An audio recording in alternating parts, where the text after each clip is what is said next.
warning signs in someone else. This is important because we might not feel that we have an eating disorder ourselves, but we can certainly help other people. Here we are. Hi, you're with Scott. Scotty Otties here. Hi, you're with Scott. This is True Binaural ASMR, Mental Health Monday. It's midnight. It's always midnight. This is your right ear and your left ear. It's actually 8 PM GMT. Today we're doing eating disorders. First thing we should talk about, the first thing we should note, if you're at crisis point, if you're having some sort of crisis, if you're feeling that you need to talk to someone and you're arriving here at Mental Health Monday, this is the Samaritans. They're a free phone number in the UK. Other sorts of services are available. That's someone that you can talk to immediately. You can always talk to us in chat, and you can always feel that if you have something you want to bring up, like we're talking about eating disorders today. I've put it on the title of the stream. I've done a bit of research, but if you had a different issue, something that had come up today, and you just want to talk about it in chat, we can put what we're doing on hold. That's absolutely fine. We can come back to it next week, and we can talk about your issues if you choose. This will be edited and uploaded to True Binaural ASMR. That's why I am going to maintain a calm and relaxing disposition. Not going to try and get excited. Not going to start putting the Johnny Depp hat. I've just got this hat on today. No Johnny Depp hat. And I do feel a little nervous myself. A little nervous. I don't know why. I'm just here with friends, aren't I? But maybe I don't know. It may a sort of stage frighty sort of nerves, I guess, because I guess today we're doing something that I don't have as much direct experience in. We're going to talk about eating disorders. So I'm going to do a little bit of learning alongside you. We're going to look at different symptoms, different factors, different causes. We're going to look at some do's and don'ts, recovery tips. We're going to look at some myths, and we're going to bust some myths. But one great resource, Mind for Better Mental Health, that we use on a regular on this podcast. I said podcast then, stream, broadcast, whatever you want to call it. That's one resource that we use. But we're not going to delve too deeply into Mind today, although there are good pieces of information that are relevant on Mind. So that's something you can look at in your own time if you choose. Make sure that I've got the... make sure you can see the... No, you can't see the thing on the top that says it's mind.org.uk. So there you go. That's what we're doing today. And the reason we're doing that is because, according to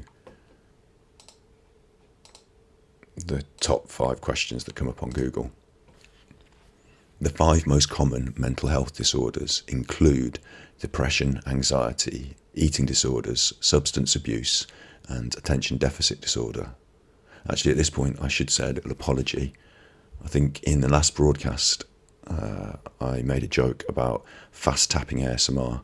And there's 2 apologies to make here. I've already made one the other day, but I'll do it again. I was disparaging of a style of ASMR that I don't find myself to be that triggering. But I reasoned it out and thought about it and decided that each to their own. If you want to be a fast tapper, if that's the thing you like. When I was initially making ASMR, I was keen to point out that ASMR didn't have to fit in one sort of ascribed box, and people could explore it in different ways they wanted to. So actually, I agree with the principles behind fast ASMR, even if I don't get ASMR myself from the fast tapping. So I shouldn't be disparaging of it. I should embrace it, even if I don't enjoy it myself. That's fine. So that's one apology to the fast tappers. And number 2 is that I made a joke about it being ASMR for people with ADHD. And I watched it back in the edit and I thought, that's bad. That's bad. I shouldn't have said that. It was lazy language and I was just making jokes. But I want to apologise for that one, because I don't think it was that funny. And it's not that it's not funny, it's that it's not right for me to be making jokes about something that I didn't understand, that ADHD was such a serious mental health issue. It's not something I understand that well, so I shouldn't be that ignorant to make jokes about it. And we'll come on to ADHD in another broadcast, I'm sure. But we've got a little list here, and that was my apologies, so hi, thanks for that. This little list gives us depression and anxiety, which we've talked about and covered. Not covered in the entirety. We haven't fixed depression and anxiety for everyone out there, so we can still talk about it. But next is eating disorders, and it's not something I have such knowledge or experience with. Substance abuse and ADHD come next, so I think we'll do eating disorders today. I've done a little bit of research, but again, I'll do big face for this bit. It's really important to note that I'm here to offer a portal to resources. I can offer ideas, helpful ideas. We're going to look at some strategies to cope with your mental health on the recovery side of eating disorders today. But I'm not a doctor or a dietitian. I'm not a specialist. I'm not a psychologist. I've learned a lot of psychology. I did study it at university, but they didn't give me a degree because I didn't stay there to get the exams done. So you can't take from me the idea that I'm going to fix all your problems. I'm not claiming that. I'm not ASMR. I am ASMR Jesus, but I'm not Jesus come to lay on hands and fix you. We're here to offer solace, advice, to be understanding, to understand problems that you may have or someone that you know may have, to help us learn to deal with these issues, to help other people deal with these issues, so that we can be someone they can reach out to, or if we're the person that's struggling with these issues, we can reach out. And through this, I'll be able to offer, I looked up there then at my monitor, through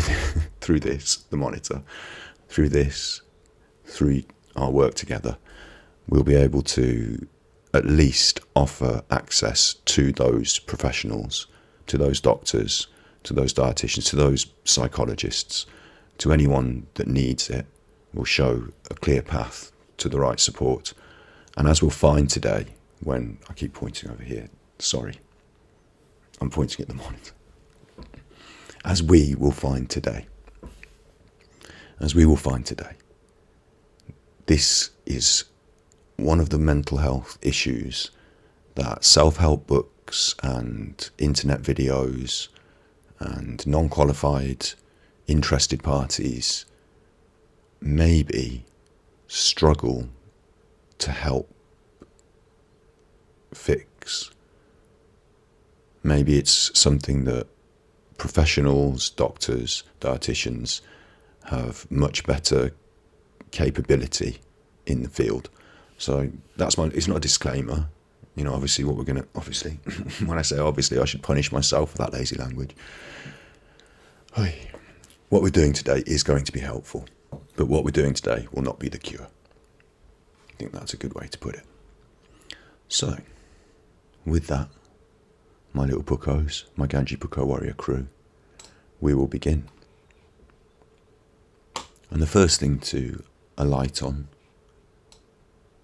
something that caught my attention today, was this article in the BBC News that says that body editing apps on TikTok trigger eating disorders. Social media regulation debate. Now, I'm not going to get into the debate about social media regulation, but it's being raised as an issue on the news here. Probably that graphic of slim waistlines and measuring tapes is not the most thoughtful graphic to use here, but it puts the point across maybe. But the idea here is that body editing apps advertised on social media platforms are triggering young people with eating disorders, campaign as fear. So it's not a scientifically based thing, but people who are involved in campaigns to create a healthy media space, they're the ones raising this issue. So that's something to think about as we lead into the conversation. It's happening today. It's happening online. The reports from journalists here and personal experiences back that up. And there's more voices here. There's a little video. So if you want to read about that on the BBC News and watch that little video, there are some opinions there. But we're not in the debate about TikTok and social media. We're just raising that as a point as we lead into our discussion on eating disorders. This is the NHS. We use the NHS website because it's a not-for-profit organisation. It's the National Health Service in the UK. Just shuffle these things around to make sure that chat. Oh, you see, when I click on chat, it pops up. Hey, Scott, I joined you. Thank you very much. It really does help. It really does help. You will probably, of course, Nige, that I don't rattle the tin very often, but it really does help. We are trying to make this media product sustainable in realistic terms, and it really, really does help. We're going to be improving the media. We're going to be buying capture cards and computers and things, and they will be expensive. And if I'm going to sit here and do this day to day as a 9 to 5, then it absolutely makes it not just helpful, but it's the lifeblood. It's the thing that makes it real. It's the magic that can animate the golem. Your support. So thank you very much. I really do appreciate it. I really do. An eating disorder is a mental health condition where you use the control of food to cope with feelings and other situations. So immediately, brilliant information. We talked before about the cognitive triangle, your feelings influencing your thoughts, influencing your behaviours. Well, if you're coping with your feelings by eating, that's a behaviour, and that will affect how you feel. So definitely there's a big link already with something we're already familiar with. Unhealthy eating behaviours may include eating too much or too little, or worrying about your weight or body shape. Anyone can get an eating disorder, but teenagers between 13 and 17 are mostly affected. Really interesting again. There's going to be a lot of interesting things today, I feel. There's going to be a lot of interesting things. But really interesting again that anyone can get an eating disorder. It's not with the idea that it's on TikTok and it's about body image and those images of female bodies in that picture. There's a social idea that eating disorders are for women, or that younger girls that aspire to be Little Mix. I'm not trying to create a stereotype here. I'm just trying to say that there is one that exists in society, and it's an idea that's incorrect, it seems. Anyone can suffer with an eating disorder, and certainly in today's day and age, images of male, of non-binary, any hyper photoshopped and stylized, and there's a lot of different images out there, aren't there? And anyone can suffer with an eating disorder. Let's ping back to our browsing.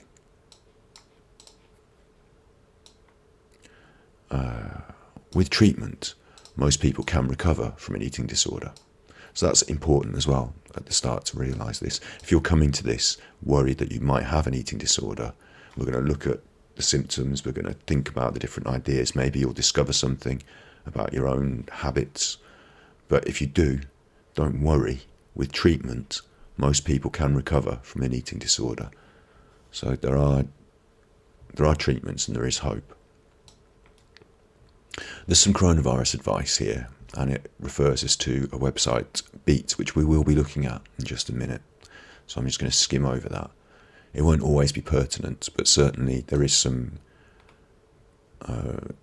specific advice about coronavirus and eating disorders on their website.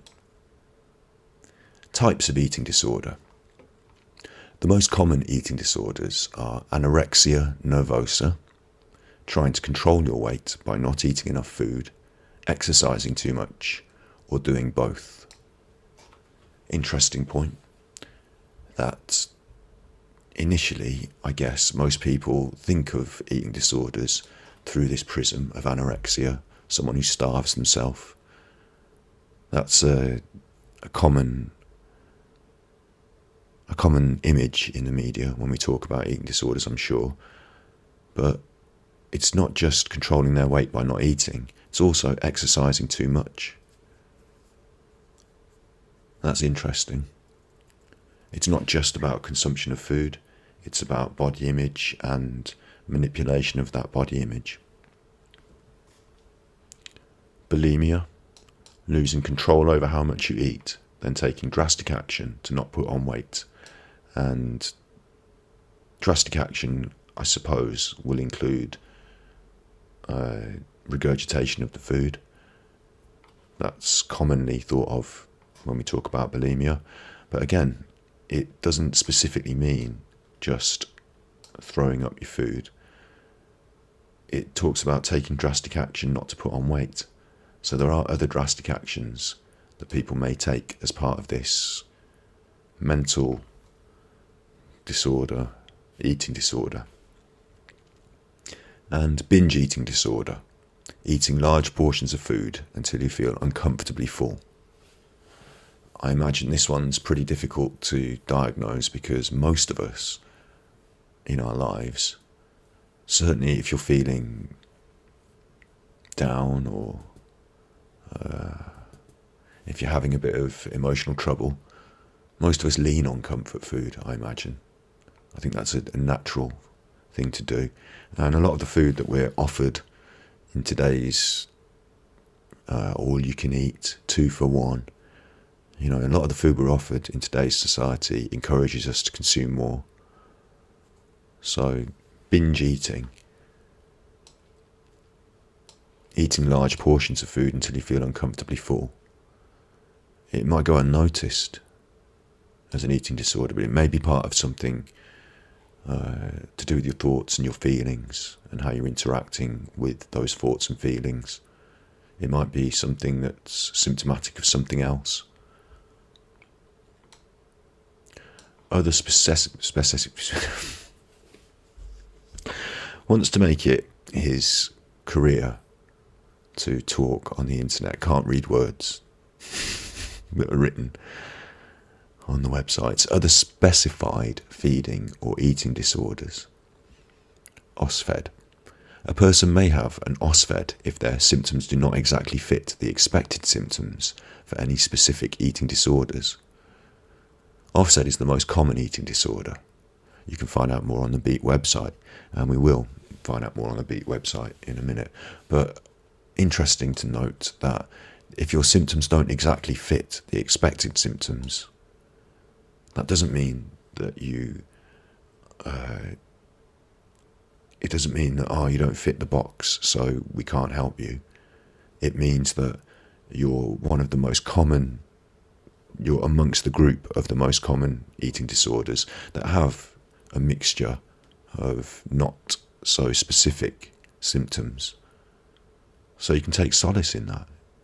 You might think that we're all unique, of course, but you might think that you're alone in this because you don't fit even the prescribed symptoms of your disorder. But it's good to know that you're not alone in that's what happens to a great majority of people when they have an eating disorder. OSFED's the most common. You can find out more on the Beat website, and I will just click this because they do have a brilliant website and we will be looking at it in a minute in relation to other things, but as this is the most common, let's see what is being said here. I'll just shuffle it around a bit. Everybody's shuffling. Anorexia, bulimia and binge eating disorder are diagnosed using a list of expected behavioural, psychological and physical symptoms. Sometimes a person's symptoms don't exactly fit the expected symptoms for any of these 3 specific eating disorders. In that case, they might be diagnosed with an other specific feeding or eating disorder. This is very common. It accounts for the highest percentage of eating disorders. People suffering from OSFED need and deserve treatment just as much as anyone else with an eating disorder. As OSFED is an umbrella term, people diagnosed with it may experience very different symptoms. Some specific examples include atypical anorexia, where someone has all the symptoms a doctor looks for, except their weight remains within a normal range. So you can be anorexic and not be losing weight in the same way as people normally assume you would. Bulimia nervosa, of low frequency and limited duration, where someone has all the symptoms of bulimia, except the cycles don't happen as often, or they happen over a long period of time. Binge eating, where someone has all the symptoms of binge eating disorder, except the binges don't happen as often or over a longest period of time as doctors would expect. So just because you don't do this thing all the time doesn't mean that it's not something that is something you could find help for, or deserve treatment for. Just because you're not doing it all the time doesn't mean it's not serious. And it doesn't mean that you should, or it doesn't mean that you need to put it off, or can just, I don't want to say can, just should, shoulds and cans. It's up to you what you want to do. But don't feel that you're any less important. I think that's the key point. Purging disorder, where someone purges, for example, being sick or using laxatives. Night eating syndrome, where someone repeatedly eats at night after waking up from sleep, or by eating a lot of food after their evening meal. Like any other eating disorder, it's a serious mental illness. It's not about the way the person treats food, but about underlying thoughts and feelings. The eating disorder may be a way of coping with these thoughts, or a way of feeling in control. And there's some more signs here, which we can look at when we come to symptoms. There's one more here that we need to cover before we move on to symptoms and treatments and myths. And we will do the myths and bust the myths. And then these do's and don'ts. As I said, I don't know if I have the full authority or deep understanding to offer any sort of treatment that should be tailored to an individual over the internet, but there are some tips that we can look at together as we move through this. Avoidant restrictive food intake disorder is when someone avoids certain foods, limits how much they eat, or does both. This is difficult. I'm going to go on. I'm just going to read through it all first so that we have a clear understanding, and then I'm going to go on big face.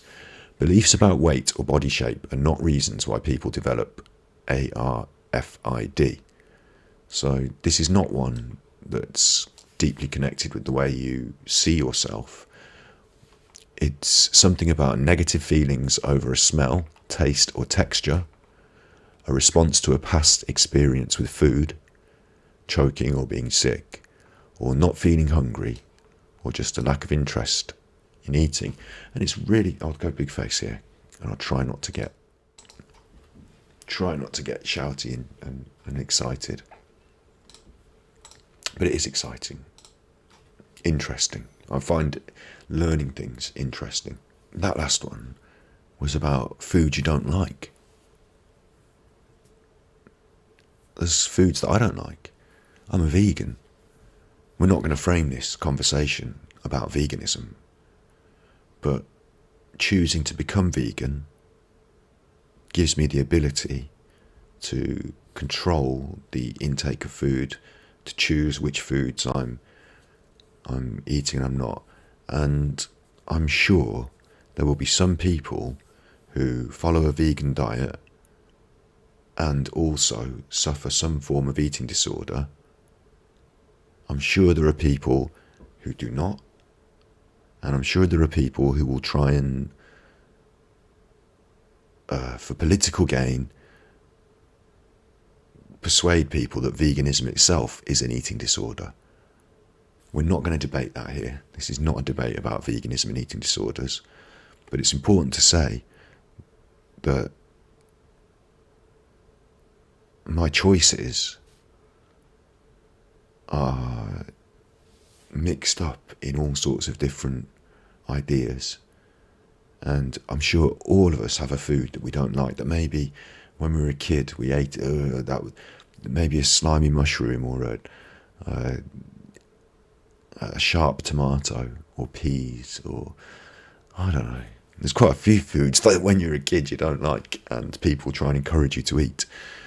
Maybe this experience has happened to most people, and yet something that we didn't realise is an eating disorder can be considered avoidant restrictive food intake disorder, a response to a past experience with food that was upsetting, or negative feelings over smells, tastes and textures.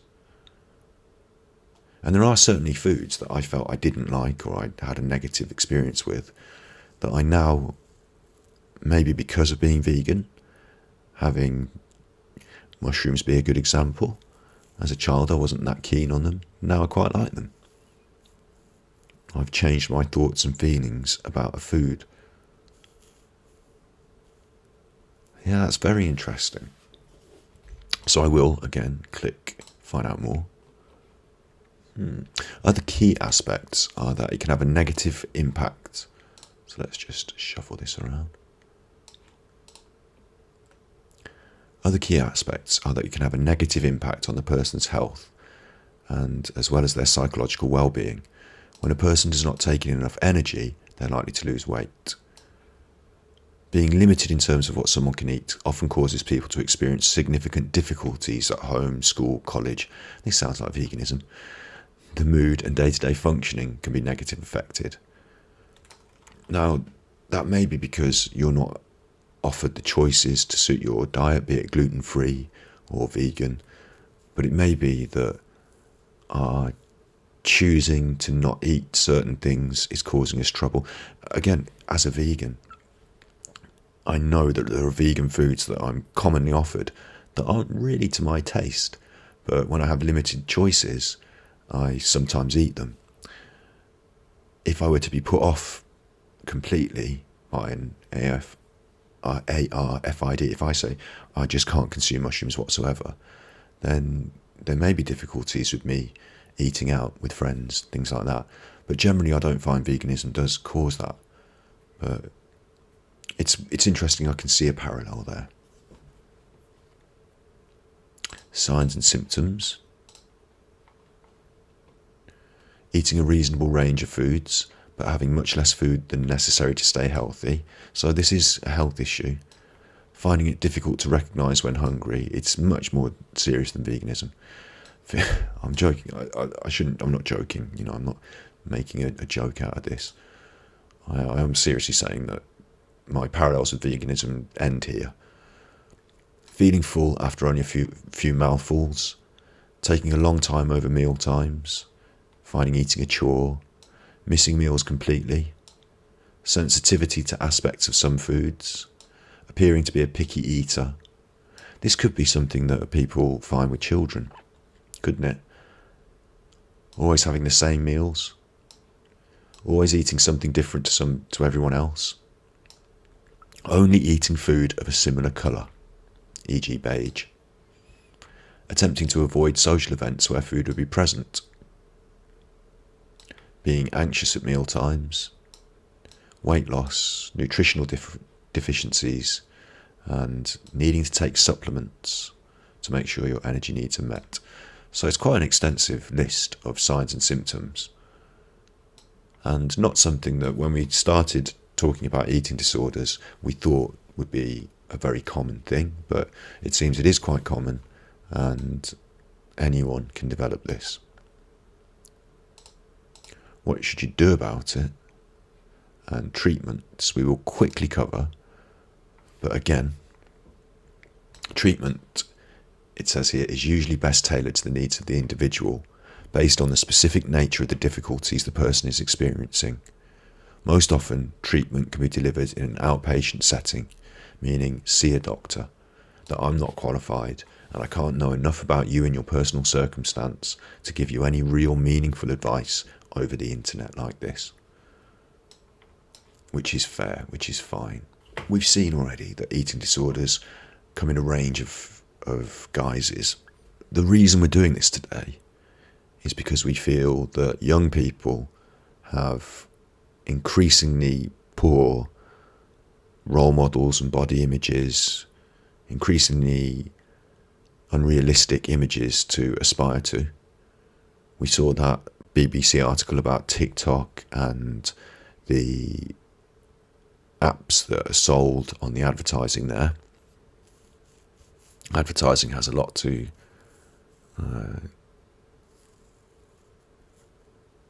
advertising is responsible for a lot of negative imagery in society for lots of different reasons.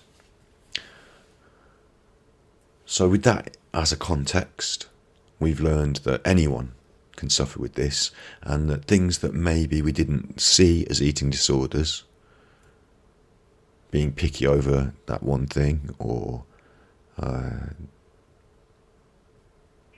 what was the other one? It was avoidant restrictive food intake disorder, so avoiding or restricting certain foods. That was what it was called. Or binge eating, as we said, binge eating, eating large portions of food until you feel uncomfortably full, is common, but not seen maybe as an eating disorder. And then there are the big two. Could you see the big two in inverted commas? The ones people think of more commonly, anorexia and bulimia. So how to check if you have an eating disorder? If you or people around you are worried that you have an unhealthy relationship with food, you could have an eating disorder. Symptoms of eating disorders include spending a lot of time worrying about your weight and body shape. Again, very difficult to divorce that from our day-to-day lives and how we're encouraged to spend a lot of time worrying about our weight and body shape. We're encouraged to do that for health reasons. Let's switch to big face while I'm doing a bit of a chat. Hi, capital K. The hat is it's the Sentry's hat. Just got it on backwards so I look like Silent Bob. Capital K, a Ganji PUKKO warrior. Got a little bit distracted. Keep it cool. Keep it cool. If you're spending a lot of time worrying about your weight and body shape, that could be a symptom of an eating disorder, but we're encouraged all the time, aren't we, to think about going to the gym, to eat the right fruit and veg and be healthy. And there are lots of good reasons to think about our weight and body shape. We can't help but think about them because we have them. As humans, if you've got hair on your head, you worry about how much. If you've got, if my arms reach out to here, I'll worry they should reach out longer, or should they be shorter? It doesn't matter what it is. It seems to be a natural part of being human to, at some point, look in the mirror and question. But it is also something that in our hyper-saturated media world of Instagram and TikTok and Facebook and check my picture, like my face, just make sure I've evened out my complexion and taken it from up here so I look a bit thinner as I go. In all of that melee, spending a lot of time worrying about your weight and body shape, worrying about it, worrying is a symptom of an eating disorder, but also something quite natural that quite a lot of people seem to be doing. So it's an important point to just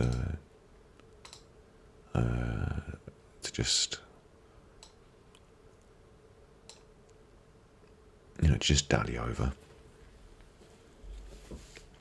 Avoiding socialising when you think food will be involved.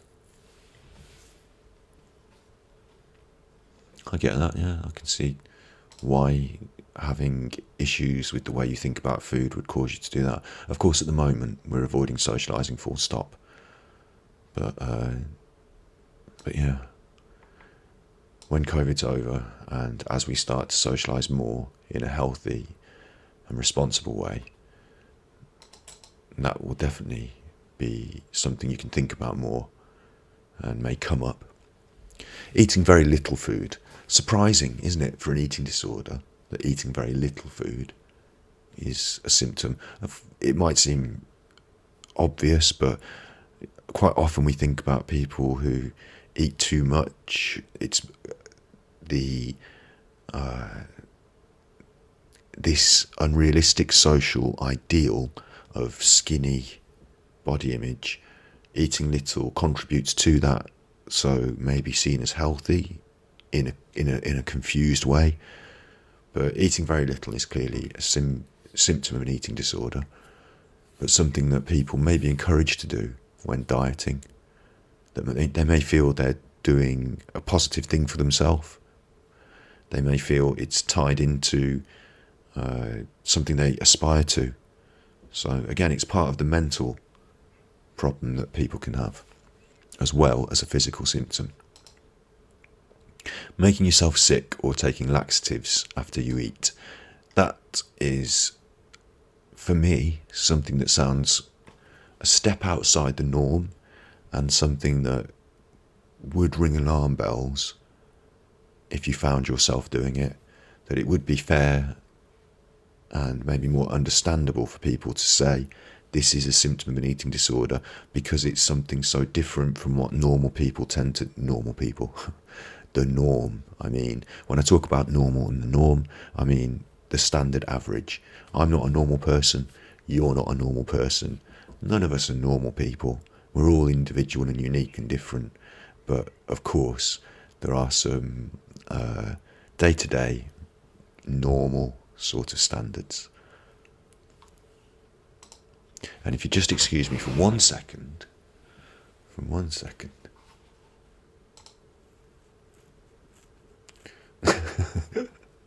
Sorry, I'll just hold. There's a cat meowing out there, but Flaming Delta, what I couldn't stand to hear said it is that you have to keep mental health private, that no one cares. And you've been moderated for the word idiot, and we'll allow that. We'll allow the word idiot. I wonder if it only allows it in this context, but we'll allow that. Yeah, absolutely, you don't have to keep your mental health private. That's absolutely not the case. That's a tired idea. That's an idea from yesteryear. And there are a lot of tired ideas. We'll go big face here for a second. I think Flaming Delta, not Flaming. Sorry for my mispronunciation of your name, Flaming Delta. You do not have to keep quiet about your mental state, about your mental health, whether you're happy or sad. Absolutely, it's key. It's key to recovery, to accessing support, and to discovering that you're not alone, that we talk about these things. Because when you talk about it and talk about your mental health, when you reveal it, not privately but to friends, you don't have to go on the beach and yell it to all the people, but if you talk about it in a public context, there's absolutely no reason someone should shut you down. It's not offensive. it's important. And when you do that, you discover that other people, surprise, surprise, lo and behold, we share similar feelings. We've also struggled, and we also agree, and we also feel that way. And when we talk about it in this public way, Flaming Delta here on the Ganji PUKKO Warrior Crew podcast, Mental Health Monday, as what we're doing here, what we're doing, what you've done here, putting that in the chat, being a role model to other people on Twitch, it shows them that, oh, if I was silently thinking about this and I was quiet and I didn't know if I could talk, it shows them, yeah, you can talk, we're talking. Come along, join in. You don't have to join in. You don't have to say anything. Maybe other people are saying things that you identify with and you just feel good, I'm glad someone said it. But here it is being said. We're trying to do that and trying to make it clear that this is healthy and this is a way forward. And absolutely, I've been talking about mental health for years. Good. It's really glad to have you here then, because I'll be leaning on your experience. Because I'm not an expert on mental health. I'm just another person, like, that's been through the system, that's experienced some things, and feels that we can help each other together. Yeah. Let's slip back to a web browser.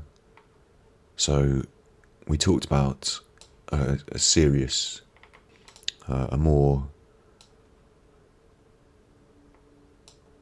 that's more different from the norm, taking laxatives, making yourself sick. But exercising too much certainly isn't different from the norm. We're encouraged to exercise a lot. We're encouraged to exercise for our mental health. But too much? How much is too much? People run marathons. People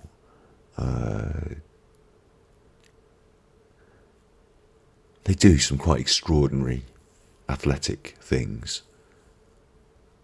How much is too much? I guess this is why, as I've said before on tonight's broadcast, but I'll say it again, it's really important to speak directly to a professional, to someone that has some knowledge like Flaming Delta, to find someone in your life like that who can help you, whether it be a doctor, whether it be a counsellor, or even a dietitian as a first point of contact.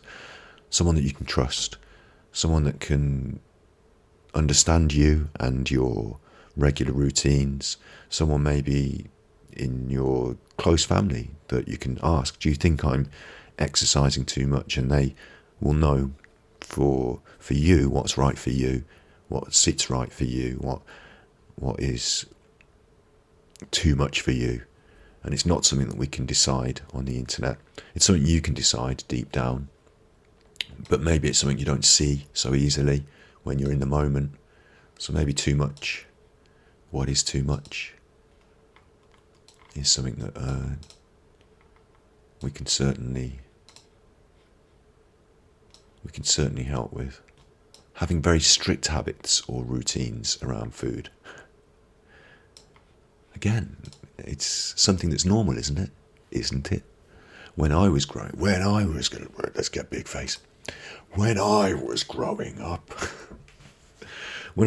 up, I lived in two different households. My parents divorced when I was young, and at Mom's, at the more regular house, the more where I was more often, meal times would be irregular. Mom would have to work, so when we came home from school, sometimes she'd still be at work, and I learned to cook and things, which was great. We'd make ourselves bits of food and what have you. We were also able to snack as and when we chose. But at my dad's house, he was much more routine and much more strict. And so he would cook us meals at ascribed times, and we would eat them at the ascribed times. And then we would not go to the kitchen and just take foods. So I've seen both sides of this. I understand that in today's day and age, it's probably quite normal for young people, for people to eat whenever they feel like it. It's a lot easier, isn't it, if you're out and about? It's not at the moment with the old COVID, I suppose with the old COVID, people are having things delivered around the house, aren't they? So it's quite easy these days. It's been made easy. It's been made very easy, and it's been promoted to us, the ease, fast food and things like that. Yeah, promoted to us that easy, fast consumption is good. So strict habits or routines might not be so prevalent these days, but maybe even the regular visits to a certain fast food outlet, or something you do every morning, might be part of a strict habit or routine that we don't really realise it is. In terms of eating disorders, if you feel that you are starting to increase your strictness, again, it's so difficult with these diets and plans and fitness. It's so difficult when you're deliberately following an ascribed strict routine. But I guess what we're learning here is it's about thinking about your motivations and how your image of yourself, your goals, your desires, what you're aspiring to, or your feelings, how they attach to your relationship with food, how those thoughts and feelings play into this is important. I guess that's something we're learning. Changes in your mood, such as being anxious, withdrawn, or depressed. That's a symptom of an eating disorder. You might also notice physical signs, such as feeling cold, tired, or dizzy. Pains, tingling, or numbness in your arms and legs. Poor circulation.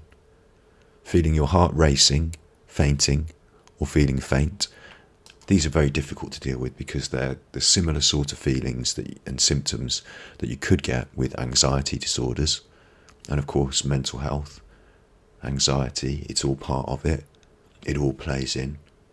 So important to note again, this is why they've said many of the conditions are not as clear-cut as you are a this, you have a that. They can be a combination of these things. Problems with your digestion, such as bloating, constipation, or diarrhea. Your weight being very high or very low for someone of your age and height. And that will be very difficult for you to decide, won't it? That will be very difficult for you to decide. If you're having issues thinking about your body image and your weight, deciding when you've reached your accurate, whether you are high or low in terms of weight, that is going to be very difficult to decide. Not getting your period or other delayed signs of puberty. And again, angsting over that must be very difficult because it's something people angst over anyway. So there's some symptoms. If you recognise any of those symptoms in yourself, don't panic. Don't panic. Things can be okay. Things will be okay. We've got options, things we can do to help. We're going to look at do's and don'ts. We're going to look at myths. We're going to show you the places. This is a great website, Beat, that you can access help, talk to your doctor. It's certainly the case that we're not going to fix things today, but we're going to offer you the portal, the access to the things that you need. If you want to speak to somebody anytime, you can call Samaritans. If you're having a stress, a difficulty, if you're at a crisis point, if you're feeling down, if you think you've got a problem that other people, maybe you don't want to talk to them, you can always call the Samaritans. And now I've lost my webpage. Warning signs in someone else. This is important because we might not feel that we have an eating disorder ourselves, but we can certainly help other people. It can be very difficult to identify that a loved one or friend has... But I'm not laughing at this. This is relatively heavy material now, but I'm laughing at my own inability to read simple words on the internet. It can be very difficult to identify that a loved one or friend has developed an eating disorder. Warning signs to look out for include dramatic weight loss, lying about how much they've eaten, when they've eaten, or their weight, eating a lot of food very fast, going to the bathroom a lot after eating, exercising a lot, avoid eating with others, cutting food into very small pieces or eating very slowly, wearing loose or baggy clothes to hide their weight loss. I'll tell you a little story. From me days. When I was at uni. Excuse me, my tummy rumbled. How inappropriate on a broadcast about eating disorders that I haven't been eating myself today. It's not about me. Not naming any names, but this did factually happen. When I started university, I had a partner. They were in halls of residence. That's what it's called, halls of residence. And in their flat, there were different people, mainly female, and there was regularly food going missing. And it started just with a chocolate bar here, or I thought I left 2 cakes in that packet and now there's only 1. Those sorts of things. But it was the first year of university and everyone was drinking and partying and no one really gave too much of a hoot. The kitchen was always in disarray. There were always bags of rubbish. I don't know if you've experienced student life yourself, but for some reason taking the bins out is nobody's job. Always these big plastic bags of rubbish, and quite often, I'm not going to blow my own trumpet here, but quite often I didn't mind taking the bins out because then we didn't have to smell them. They were gone. It wasn't just me.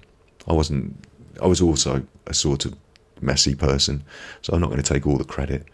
But yeah, that was life. And through the year as it evolved, the food theft became more serious. People would have things that they had saved specially or bought specially, and they'd go disappearing. The people in the flat decided to label their food. They started to know if someone's taking your stuff, you're getting cross. So that was happening, to the point where conversations would be had, fingers not pointed because people wanted to stay friends, but conversations were being had. Do you think it's so-and-so? I was here on this day and that happened, so I wasn't here on this day, so it can't be me, or these sort of things. I think was probably, they probably thought it was me because I didn't live with them. My partner lived there, so I would visit. And if I was the person that was doing it, I would have been smart and only taken things when people were visiting. But it definitely wasn't me. I wasn't eating their stuff. I suppose sometimes it didn't always have to be the one person, did it? Maybe someone else could have been taking advantage of the fact things were going missing. Anyway, as the fingers got pointed, as the discussions happened, one person's name came up a few times, but I'm not going to say their name, obviously. One person's name came up a few times, and every time they had a good excuse. The main excuse was that they were a fitness sort of person. They went to the gym 3 times a week. They didn't eat certain foods because of their diet. They obviously... I'm going to have to do something to prevent myself from saying obviously. I'm going to have to electrocute. No, that's not a good idea on Mental Health Monday. Anyhow, they would go to the gym. They would eat responsibly. They said they had allergies. I think it was gluten allergies. So there were things they couldn't eat because it would make them quite poorly. And because of this, they'd always had this lifelong gym diet sort of lifestyle, and it was positive. They were healthy. So every time a chocolate cake went missing or somebody's packet of biscuits, the fingers would go around. But this person would, more often than not, say, it couldn't possibly be me, could it? Just could it? It couldn't possibly be. And everyone would think, yeah, to be fair, it couldn't really, could it? You don't even, we offer these biscuits round, you don't even have one. So why would you take them when we're not looking? That would be silly. All year we couldn't figure it out. I think you know I think you know where the story's going, don't you? I think you know where we're going with this. At the end of the year, we had a big clear out. As I was saying with the bins, the bins had to go out, didn't they? And at the end of the year, we had a big clear out. I was one of the people who didn't mind taking all the bags. So I was taking bin bags. It might not have even been me who found this. Someone will probably question my remembering of the story, but I definitely remember seeing this bin bag. We got this bin bag and we opened it. It was absolutely full to the tippy top of crisp wrappers, cake boxes, chocolate bars, all the empty wrapping and packaging of a year's worth of food theft, binge eating. When we discovered it, we realised, and it clicked, this person had been responsible for the food theft. They seemed like the most healthy. They seemed that they were on the diet and they didn't do it. They were always the person that was doing it. We then were able to say, oh, do you remember that time when they went to the toilet after that meal? Or we thought they might have been sick, but they said it was because of the drinks. Or, we pieced together these things. And by then it was irrelevant because we'd all gone our separate ways. But we discovered something that none of us throughout the entire year had been able to put the 2 and 2 together and make the 4. And, I look back on some things and think, could we have helped people more? I don't think it was our responsibility as other students necessarily, but at the same time, I think it was our responsibility as other students. We had one of our own in our flat, in our midst. It wasn't my flat. There was one of our own, and just like the example that we talked about in psychosis, we missed it because it wasn't on our agenda. And when it was, we were even that naive that we didn't see it under our noses. So that's a story, isn't it? That's a story. It's a true story. Switch back to web browsing. Warning signs of an eating disorder in someone else. Warning signs. We missed all the warning signs. So if you're looking to help somebody, if you're worried about somebody, or watching this today has made you think about somebody, it's not easy. Trust me, I've been there, to spot every symptom, to spot every warning sign. People who suffer with eating disorders may try and hide it, and it may not be something that you easily spot. So being compassionate, asking compassionate questions, not being judgmental, because I think the main reason this person didn't want to come forward and say, I eat the stuff, it's me, I've got a problem, help, is because we had already labelled this as the thief, the food thief. Who's been eating my crisps? Who's had my chocolate bar? I was saving that. They'd already been given a negative label in public, and to own up to it would be to come forward and accept consequence and punishment, and the people that you thought were your friends, you're now telling them you've been stealing off them, those sort of things. I think if we'd have said it differently, I think if we'd have said, look, someone's taking my chocolate bars, I'm going to leave this cake out and you can have it, but please let's talk about what's going on with your relationship with food, because I'm not concerned about the food, I'm concerned about you. If we'd have said that, then it might have been different. So there's some warning signs. And now we're going to move on to the key aspect. The key aspect in the second hour. We might not do another hour. We might just roll until we exhaust these next 2 or 3 websites. But let's see how it goes. It might be more than an hour. You never know. Getting help. If you think you might have an eating disorder, see a GP. A GP will ask about your eating habits and check your overall health and weight. They may refer you to an eating disorder specialist or a team of specialists. It can be very hard to admit you have a problem and ask for help. It can be very hard. I'm going to do this one on big face. It requires the emphasis of this point. It can be very hard to admit you have a problem and to ask for help. So doing something like that, doing something that's really difficult, it's not beyond you. It takes a lot of courage. And that's something that you will develop and muster. You know, I'm doing this fist, I'm gathering my fist. It's something that you can gather. And it doesn't have to be fighting a dragon. It can be telling someone that you know has a compassionate nature, a compassionate way, telling someone quietly, something quietly. But it will still take courage, and it's something you can muster. Refer to How to Get Up, our previous video on pushing things forward and gathering strength. But yeah, it's going to be hard. It's going to be hard, but you can do it. We can do it together. And it's something that even at this early stage we're seeing, if you want to get help for the eating disorder, the fixing the problem, it's not something you do alone. No one expects you to do it alone. It's not, the GP doesn't send you off with a book and say, read that. There's a team of people, they do it day to day, they see it all the time, they're there to help. And through doing that, you meet people who see the world in a similar way to you, who might have similar aspects of their issue and of the issue to you, and that opens you up to a world of new opportunities to be helped, to help others. So it's all good. It's all good. And the main start point is to pop to the GP, see your doctor, send them an email at the moment if there's COVID on, talk to your GP, and they'll start you off on that journey. Or we've started you off on the journey here, maybe. Getting help for someone else might be more difficult because they might not realise they have an eating disorder, or they might deny it or be secretive. So let them know you're worried about them.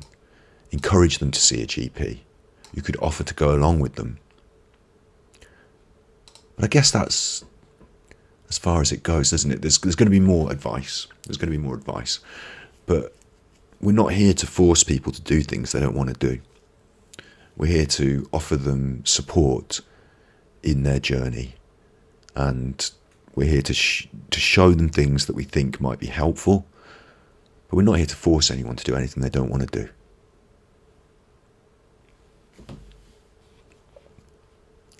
There are more links there for supporting someone. What if you're worried about someone? There are some more links on the nhs.uk/mental health/feelings, symptoms, behaviours /eating disorders. Treatment for eating disorders. So there is treatment. There is treatment. The treatments will be different for anorexia, bulimia, binge eating. They might have similar aspects. We've talked about how we're not going to be able to diagnose and treat your complex feelings in one internet session. So I'm not going to try, I'm not going to pretend I can. Talk to the doctor. But anorexia, cognitive behavioural therapy is there at the top. There's also more to the anorexia nervosa treatments down here. Talking to therapists, other things. So that's there. Bulimia. Treatment for adults involves cognitive behavioural therapy. And binge eating disorder. Guided help. It comes to cognitive behavioural therapy. I'm a huge advocate of cognitive behavioural therapy.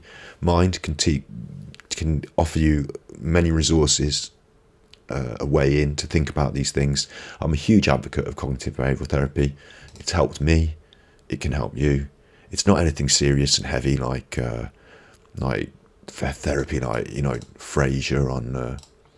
Sorry, excuse me, chat. I just popped you and you moved again. Excuse me. But we got you going. Cognitive behavioural therapy sounds heavy in those aspects. It's not like anything heavy. It's not. It's just talking, thinking of ideas. We've done some of it on this stream together on Mental Health Monday, when we talk about anxiety and depression and offer support and ideas. Some of those ideas overlap with cognitive behavioural therapy. So mindfulness, being a good example, is a cognitive behavioural therapy idea. And it's not like acupuncture, which may or may not work for some people, may work for some other people. Arguments, questions. It's it's not some kind of mystic thing. It works on you because you've got a strong mind, because your strong mind is the reason that you're having these issues with mental health, because your mind is strong enough to bend and twist, and it's about directing that strength in a more reasonable and efficient way. Yeah, it really is good. It works really well. So we like that. And so that's interesting to note that it comes up again and again in these things. So even if you're not worried specifically about your own eating, it's something that can be beneficial to your life in many different ways, because it comes up in all these different areas. So if it's coming up in all these different areas, it's because it's beneficial in a wider sense. Next, let's bust some myths. In fact, no, let's do the do's and don'ts. Let's do the do's and don'ts. We'll finish on the myths. We'll do the do's and don'ts. This is not a non-profit, very well mind. I don't know anything about actually. I don't know. It just seems to not be a non-profit because there's so many adverts.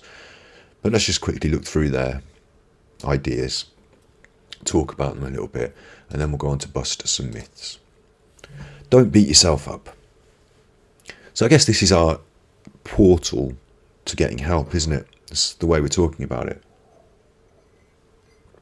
Being self-critical often goes along with many other symptoms of eating disorders, but it won't help to motivate you or help you in recovery.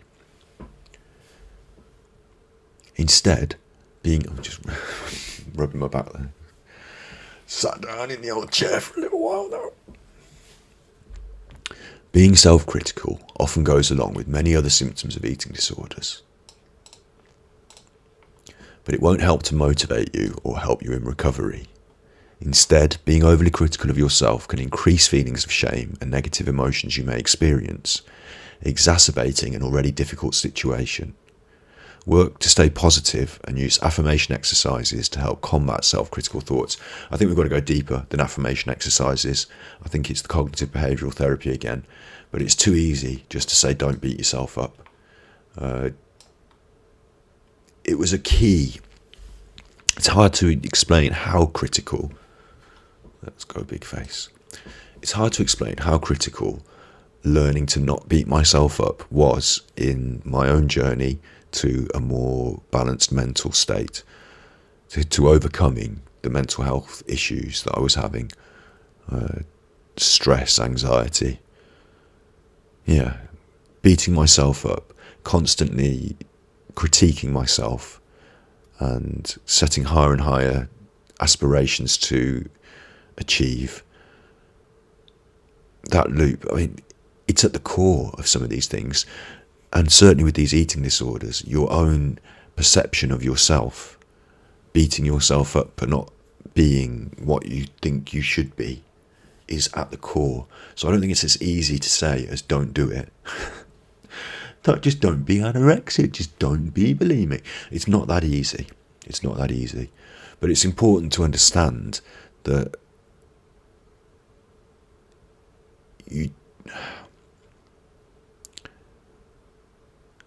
again, it's not one of these things I can teach you just through a little YouTube clip, is it? But you're not here to beat yourself. We don't.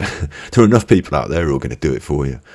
You don't have to be so negative towards yourself for the things that you find negative about yourself. A good example, when recovering from depression, people might sleep in, might miss a deadline, might do. I've done that, I've missed the thing, and then I'm no point, I'm no good. You beat yourself up for giving yourself the break and just saying, look, F it, we're having a day off today. I'm not making the deadlines today, and I'm not going to beat myself up over it. So what? Come at me, Being able to allow yourself that space to recover is important.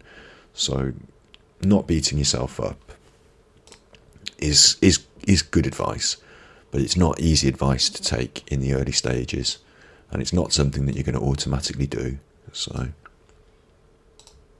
it's there though on the list. Don't blame your family.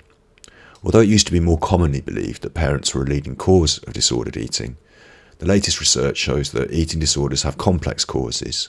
No family is perfect. If your family's been unsupportive, they likely don't know how to be supportive. They're not trained mental health professionals. They're living the day-to-day struggles that you are. You're part of their day-to-day struggles. They're part of yours. So being able to step back and just...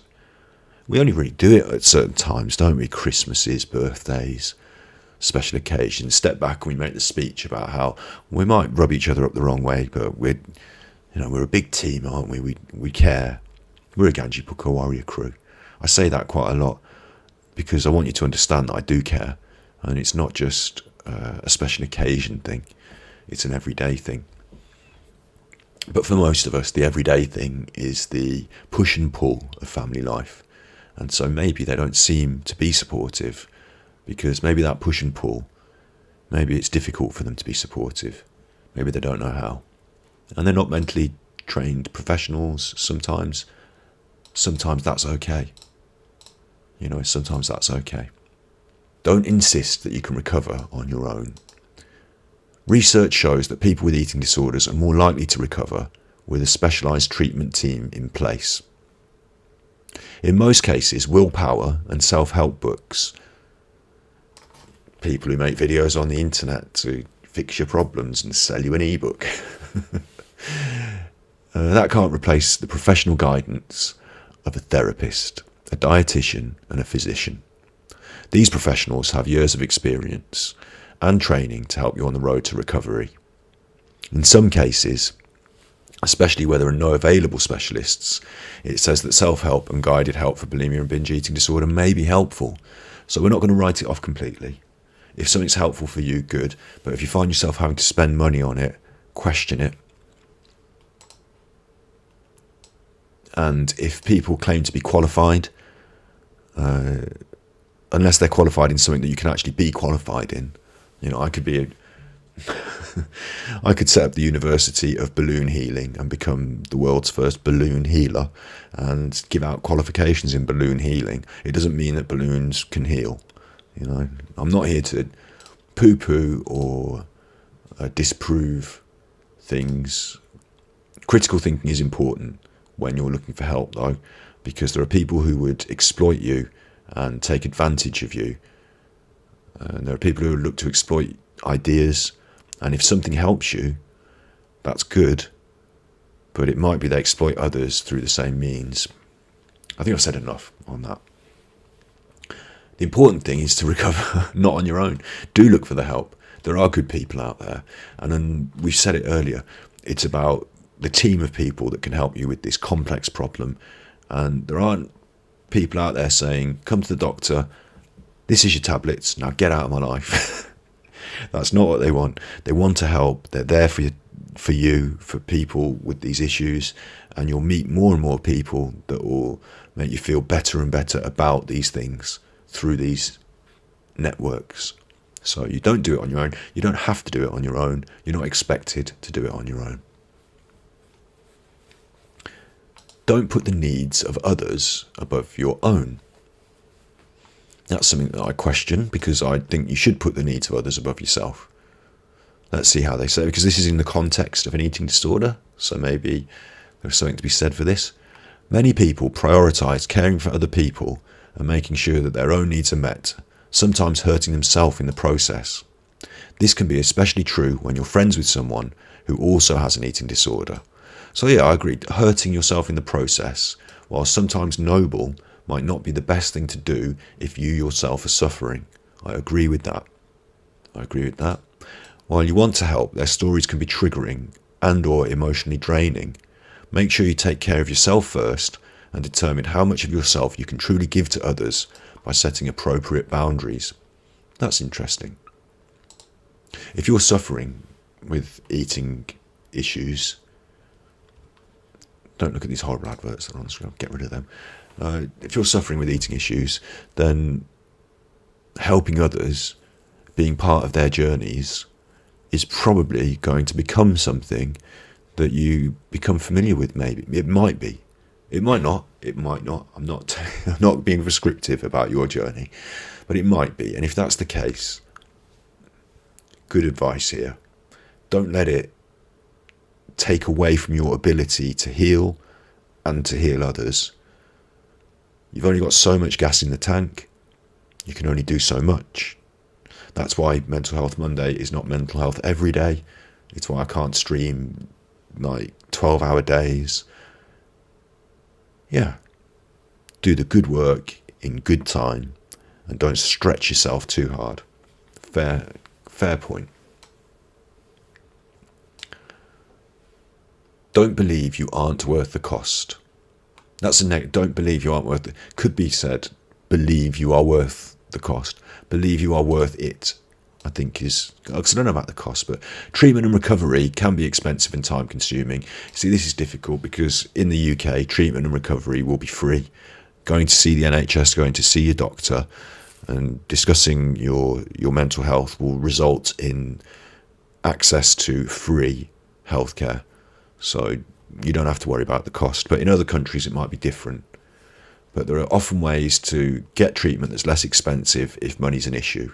So don't worry about money as the first factor when you come to your health. Worry about your health. That's what we're saying. Don't worry. I'm not encouraging you to worry about your health. But if you do worry about your health, then take it seriously. You're worth it. And I'm not selling you shampoo. Just telling you truths. Don't lose hope. Very well mind here. It's inappropriate to have images of food on your website when we're talking about eating disorders. Don't lose hope. Stay positive, that should read. It shouldn't read don't lose hope. That's a negative to make you think about losing hope. Stay positive. Remain hopeful. Eating disorders are serious and sometimes fatal diseases. So they can be very serious. But they are treatable and full recovery is possible. If you begin to lose hope, it can become a self-fulfilling prophecy. That's something we've talked about on Mental Health Monday. They don't elaborate here. But self-fulfilling prophecy, let's see if I can remember. Let's go big face. We're going to go big face. I told you when we talked about self-fulfilling prophecy on, which episode was it? Well, you'll have to watch all of the episodes to discover which one it was. They're all available on True Binaural and ASMR on a playlist. So I told you that I had problems remembering dates and names of people who conducted studies, and that's why I couldn't pass my sociology exams. It's not why I couldn't, it's why one of the reasons I had trouble, but I didn't even sit them, I effed it off. Anyway, I'm now going to recall from memory the names and the date. I want to say Melton. It's not, is it? It's Merton. Robert Merton. And I think he wrote that in 1948. I just think it. I can't tell you why. I just think it. I remember seeing the study because we brought it up on the internet, didn't we? The actual paper, and it was old, and it was all old language, and it was talking about Hegel and Marx, and there was a lot of stuff in there, wasn't it? And I told you that my self-fulfilling prophecy that I wanted to break was that I'm not very good at remembering. So I think his name was Robert Merton. Robert Merton, 1948, The Self-Fulfilling Prophecy. Let's go web browsing. This is a little break from eating disorders, but we'll get back to eating disorders and the myths, and we'll myth bust them. But let's just see if I've busted my own self-fulfilling prophecy by writing in Robert Merton, look at that, self-fulfilling prophecy. So I got that right. Was it 1948? Was it 1948? Boom. There it is, definition in 1948. Robert K. Merton coined the term self-fulfilling prophecy. So that has my Ganji PUKKO warrior crew, that has proved that what we do here today is not only teaching me how to be a better person, teaching us how to be better people. We're not only learning stuff about ourselves, but we're learning how to change those things, to change those prophecies. I can learn the names and dates. I could probably sit the exam now and get an A. We'll get to the myths after we've done the do's and don'ts. The whys, the hows, the do you mind if I don't? Don't be afraid to ask for help. Hopefully you have a wonderful treatment team in place that you can call for help and support, no questions asked. But are you also including your family and friends and giving them a chance to support you? Asking for help can be a daily process. It may require you to ask for help with specific things, such as support during meals, that they can help you with. So don't be afraid to ask for help. That's a good one. It can be really... I've got to slow down. Still true binaural and ASMR head here. It can be really embarrassing to suffer, to feel something that other people don't seem to care about, don't seem to be worried about. To feel that you're the odd one out, to need help when others don't. It can be embarrassing. So this not being afraid to ask for help is really key, isn't it? Not being afraid. Why would you be afraid to talk to people? Why would you be afraid to say to somebody, I'm struggling here? Afraid, fear, anxiety, depression, cognitive triangle, your thoughts, your feelings, your actions, your behaviours, influencing each other. Being afraid to ask for help is actually really normal. It's actually really normal. It's why so many people suffer quietly, and it's why you don't see them suffering. It's why you think that they're not suffering. What I said at the start here, that everyone else is just getting on and enjoying life and you're the one that's suffering. It's why you feel like that. It's because not everyone's talking about it. But I absolutely guarantee you that if we pick 2, 3 of them out, if we pick Sandra and Shilpa and Ahmed and Adam and we just drop them down, 1 or 2 of them, 1 in 4, is it 1 in 4? They're going to suffer with one of these things that we talk about on Mental Health Monday. But they're just not going to have told you. They're not going to have waved that flag around. They're going to have kept it to themselves. So don't be afraid to ask for help. You'll find that you're not in the odd one out category that you may think you are. And that goes hand in hand with don't keep your condition a secret. Keeping secrets about difficult things in your life can lead to feelings of shame and prevent you from asking for support when you need it. Choose people who have earned your trust when it comes to sharing your experience. If they know what's going on, they're more likely to be able to be there for you in ways that will help. That is good advice when sharing your secret. This is another piece of good advice. The Samaritans are non-judgmental. They'll listen. You can share. You can practice what it feels like to say the things. You can hang up if you don't feel like saying anything else. What a good resource. What an opportunity for you to practice talking about your secret where there are no judgments or knock-on effects. No negative knock-on effects. There may be positive effects. So with that said, be patient, listen to your treatment team, and don't avoid situations that make you anxious. Face your anxieties. 3 reasonable final points there. You need a treatment team if you're going to listen to them.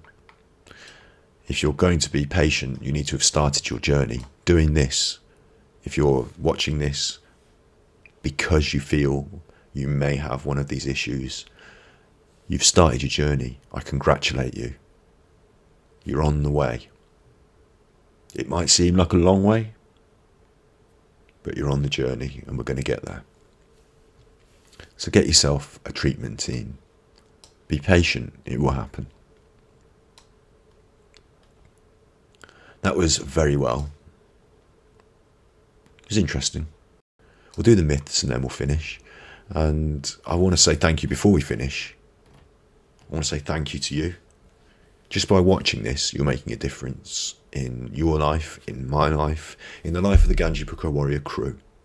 By being part of the Ganji PUKKO Warrior crew, now you know I'm talking to you, you've made a big difference to my, it's personal to me now, to my feelings that we're carrying this forward, that we're putting this together, that we're doing something good.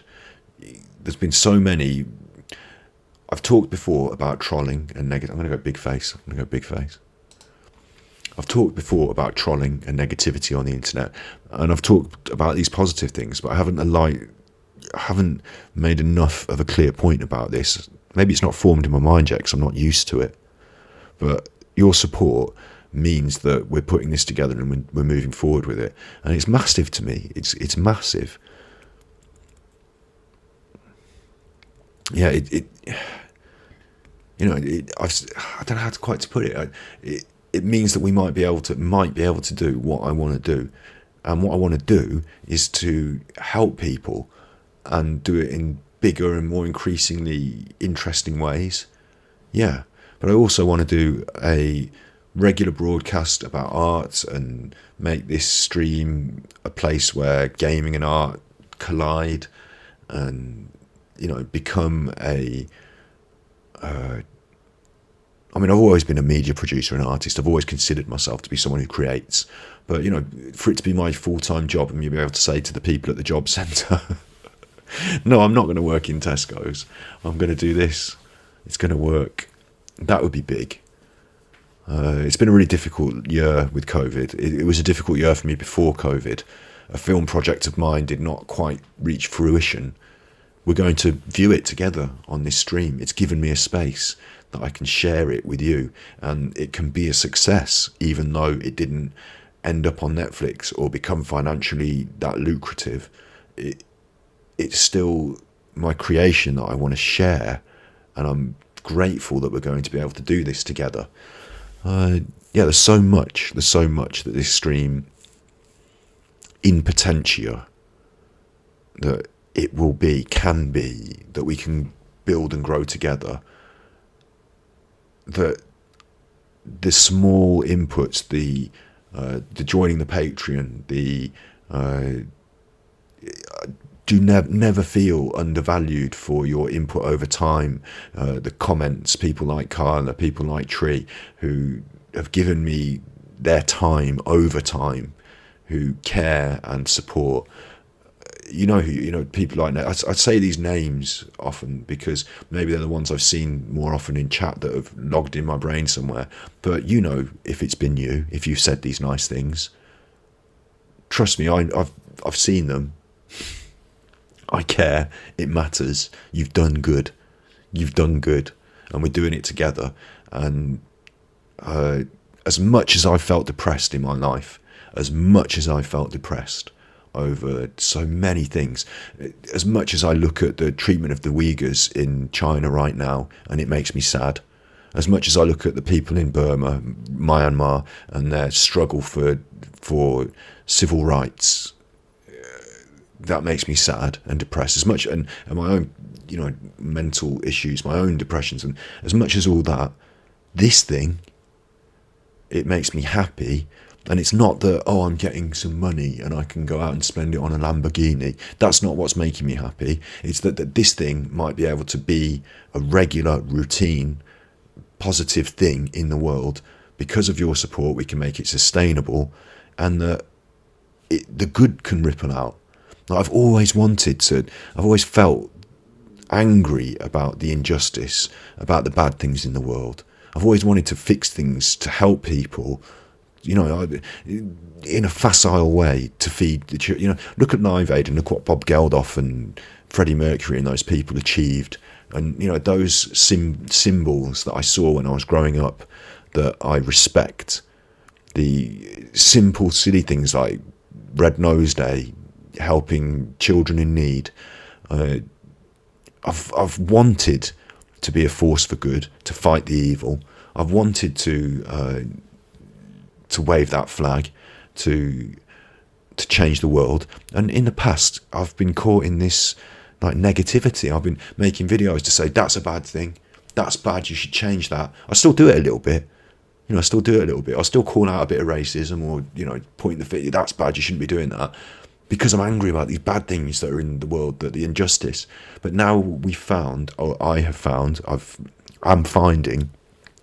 finding a voice that doesn't have to be angry and finger pointy and judgmental, that can just be arm roundy and cuddly and holding hands together and feeling stronger, that I'll make you a cup of tea and you can sit down and we can have a chat. Coming from a place of love, building something lovely. That makes me feel happy, that we are able, that we've gained control, even in a small little way. It happens in a big way all over the internet. Lots of people are doing good things. I see them and admire them. I'm happy that we can be part of that, and that this is allowing that to happen. So it's so much bigger than money. People on the internet, on YouTubes and all that, want to be famous, don't they? They want to be an influencer, they want to be a this. And that's not what I want. I don't care about my own self being projected as a public influencer person. I don't want to be famous. In fact, I prefer not. I've had experience in my life.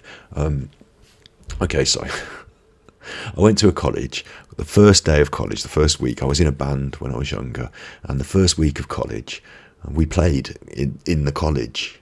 This was it was really nerve-wracking for me as a young person to go to college amongst all these older, new people. And being in a band really was helpful, because I was part of a group, already had friends.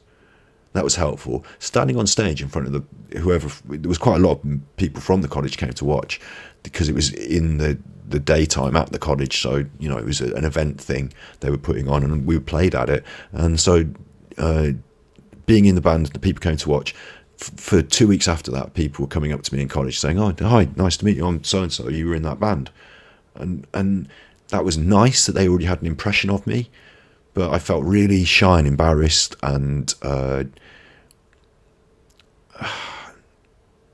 wasn't famous. I wasn't experiencing internet fame, popularity, whatever you want to call it. But in that little bubble, even, I didn't want more of that. I was shy. I used to play bass, and it gave me the opportunity to hide a little bit. I mean, I wanted to be rock and roll, but I didn't want to be I don't know how to explain it. I've explained it, haven't I? I've explained my feelings. I felt shy. So, yeah, doing this, the happiness I feel is not the happiness of someone who is now able to buy themselves some more luxury goods. And it's not the happiness of someone who is getting a million views. And I'm not critiquing those people who have got this isn't a pointy fingers rant. This is a positive thing. My feelings of happiness are not tied to that aspect of it. So I hope you can understand why the small things at this early stage, you watching, you being here, you supporting me on Patreon, I hope you can understand why that means so much, why it's so big, even though people might see it if we got 1 million views and we got a big platform, people will go, look, now you're happy, now you've got the thing, now you're happy. None of that can ever make me more happy than what's happening now, than those supportive people, than your voices, than making this happen. This is the top of the mountain for me. Knowing that it can be done, seeing it evolve. I don't have to be rich. I don't need to live in a mansion. I just need to eat. I just need to pay the electricity bill. And that for me will make my heart sing. So thank you. And now we can move on to I've done my rant. I can't help it, can I? I just have to rant. But now we can move on to the web browsing and the eating disorder myths. My tummy is rumbling, and I do see the irony. Got to go and walk the dog in a minute. Quick. Let's bang out the myths. But in a calm and relaxing way for true binaural fans. Myth: eating disorders are a choice. Fact: Eating disorders are complex illnesses. There's no single cause.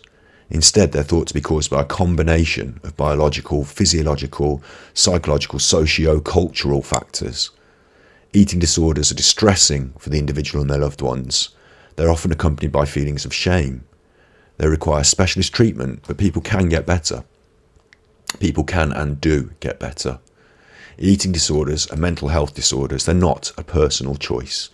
Someone's not being picky. They're not being a mitherer. They're not just making your life difficult. Eating disorders are not a choice. The myth. Parents are to blame.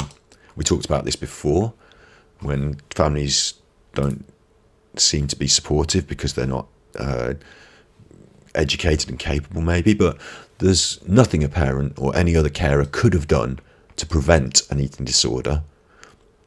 They're often best placed to help create an environment that promotes and supports recovery.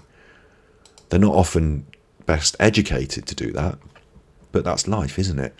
Although treatment may involve families changing certain behaviours, this is often because families have inadvertently fallen into routines that accommodate the behaviours that have come from the eating disorder, as opposed to them being at fault. So what they're saying is that if your family has helped you to go down the road of the eating disorder because they have facilitated in some way the behaviour, it's not that they're causing your eating disorder. It's not that they're trying to make things bad for you. It's just that they've fallen into a behaviour that's easy in life because they don't know exactly how to deal with things, and this is happening and that's happening and I need to get on to the next thing, and life just happens that way. And so it might seem to you they're part of the problem, and it might even be that without stepping back and a bit of learning, a bit of time, they might be part of the problem in some way or feel like that. They're not trying to be. And they're not to blame. They're not to blame. It's crucial for parents and carers to receive support. That's interesting, isn't it? Those giving the support need to receive support due to the demanding nature of supporting someone with an eating disorder. I'd like to stay on that point longer, but we're going to bang out the myths.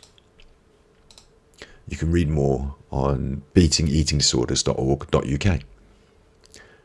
Myth. Eating disorders are someone being vain and seeking attention. This is difficult as well because it's so tied in. We started on the TikTok thing. TikTok, vain attention. Instagram, vain attention. But if you're not doing that in today's society as a young person, you know, if you're not involved in the social medias and things, maybe the ideas and the drives that are pushing you into it aren't vanity and desire for attention, but just norms. Maybe it's because what everyone's doing. Maybe it seems fun to play on TikTok. Maybe all your friends are on Instagram. It doesn't mean that you're vain or you have a disorder of attention seeking. There's often associations between body dissatisfaction and eating disorders.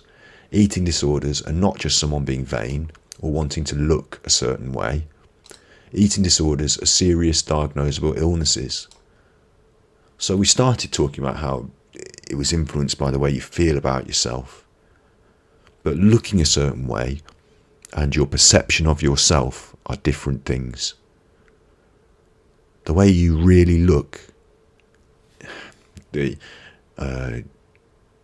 non-judgmental, subjective measurements of your physique are different from the way you see yourself when you put it all together and look in the mirror. That's important to understand. This isn't a lifestyle choice. It's not a phase. You're not attention seeking. It's an eating disorder, and some people go to great lengths to hide it and keep it secret. So that's evidence that it's not an attention seeking aspect because they're trying to hide it. Myth. Someone must be underweight to have an eating disorder. People often think of someone severely underweight. However, weight loss is typical in anorexia nervosa, but most people with an eating disorder stay at an apparently healthy weight. Most people with an eating disorder stay at an apparently healthy weight or are overweight. And I'm doing this with the things because it's written them on there, because It's hard to talk about weight and talk about ideals, healthy, whether you're at the ideal, whether you're overweight, but yeah. If the person does not need to restore their weight, this is only one aspect of treatment. Weight restoration does not mean the person is recovered. So this is not about how fat or thin you are or feel. Really, it's not about how fat or thin you perceive your body. It's not about how fat or thin you are. It's about your perceptions of yourself and how you feel and think. So judging someone by their weight in terms of the severity or importance of their eating disorder is irrelevant. Myth: eating disorders only happen to young girls. We've covered this one at the start. They cover everyone. Everyone. Doesn't matter where you come from, what your story is. We can all have opportunity to succumb to confusions and eating disorders. Myth: eating disorders are diets that have gone wrong. Although for some people, one trigger, maybe they've been dieting, eating disorders are not a diet gone wrong. They're serious mental health disorders. It may be that through dieting, people discover or settle on an eating disorder, but it doesn't mean that dieting caused it, and it doesn't mean that following a diet will cause it. Myth: people can't recover from the illness. Myth: it's in your genes. You can't recover. Although there's evidence that someone's genes contribute to the risk of developing an eating disorder, it does not mean that you cannot recover. Genes are only part of a complex mix of factors. Full recovery from an eating disorder is possible with the right help and support, and that's the message we want to finish on today. Doesn't matter where you've come from on this spectrum.